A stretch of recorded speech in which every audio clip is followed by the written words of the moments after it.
Hey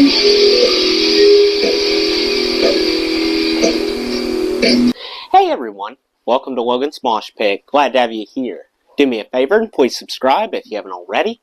Dan Brown once said, "History is always written by the winners." Speaking of history, it's time to press the rewind button on music history.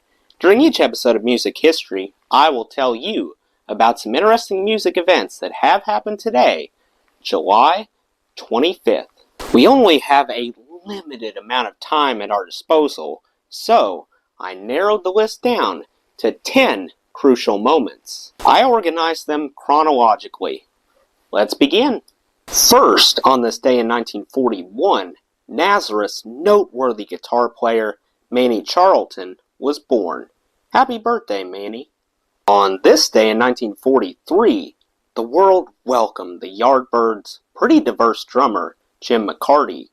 Happy birthday, Jim.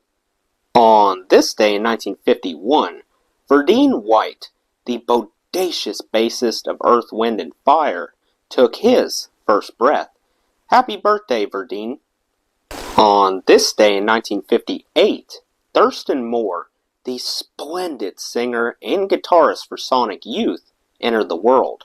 Happy birthday, Thurston. On this day in 1969, Yes released their self-titled debut album.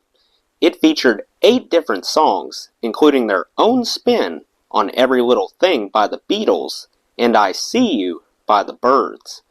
Despite receiving several glowing reviews, Yes struggled to gain any traction from a sales standpoint. Also on this day in 1969, Neil Young was spotted alongside David Crosby, Stephen Stills, and Graham Nash.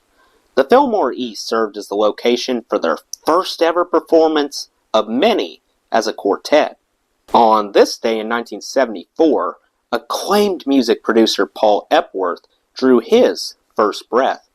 Over the years, he has partnered with Adele, Bruno Mars, Coldplay, John Legend, and Paul McCartney, just to name a few. Not to mention, he's the recipient of 6 different Grammy Awards. Happy birthday, Paul. On this day in 1980, AC/DC put out their signature Back in Black album. New singer Brian Johnson replaced Bon Scott. Safe to say, Back in Black was a resounding success beyond their wildest dreams, selling more copies than any other album except Thriller.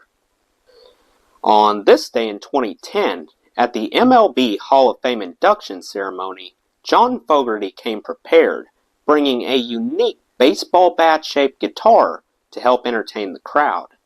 Finally, on this day in 2014, Weird Al Yankovic's 14th studio album titled Mandatory Fun catapulted straight to number 1 on the charts.